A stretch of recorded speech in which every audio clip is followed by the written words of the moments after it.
हरे कृष्णा। श्रील प्रभुपाद की जय।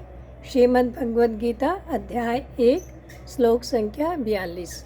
दोषैरति कुलज्ञानां वर्ण संकर कारके उच्चादन्ते जाति धर्मा कुलधर्माश्च शाश्वतः।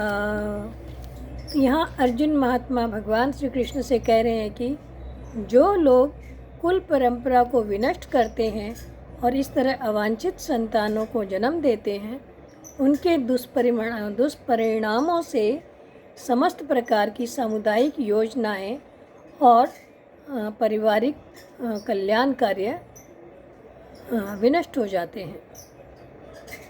तो हमने देखा पिछले 2-3 श्लोकों से अर्जुन महात्मा कुल के नाश से होने वाले दोषों के बारे में बता रहे थे।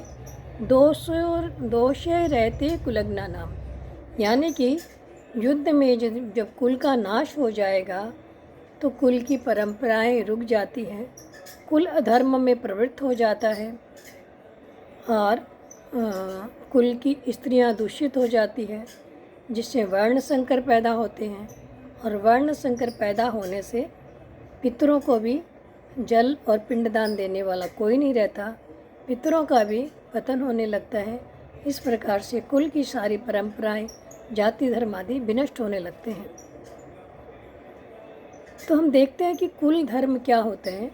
एक ही जाति में अलग अलग कुल की, अलग अलग परिवार की अपनी अपनी अलग अलग कुछ परंपराएं होती है, कुछ मर्यादाएं होती हैं, कुछ विशेष नियम आदि होते हैं। इन सब को पालन करने से वे अपनी आध्यात्मिक उन्नति कर सकते हैं।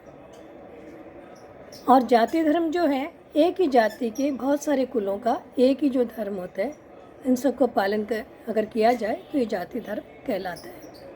पर अगर कुल का नाश होता है तो कुल धर्म और जाति धर्म दोनों ही नष्ट हो जाते हैं।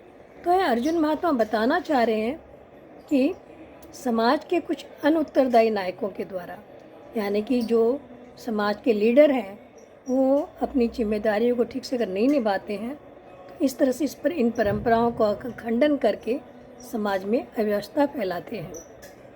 इनडायरेक्टली अर्जुन महात्मा अपने लिए बोल रहे थे कि हम इस तरह से अगर करेंगे तो हमारे द्वारा ही समाज में अव्यवस्था फैलाई जाएगी।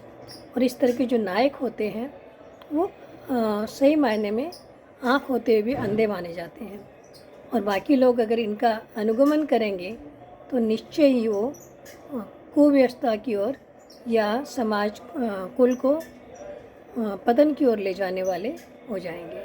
हरे कृष्णा।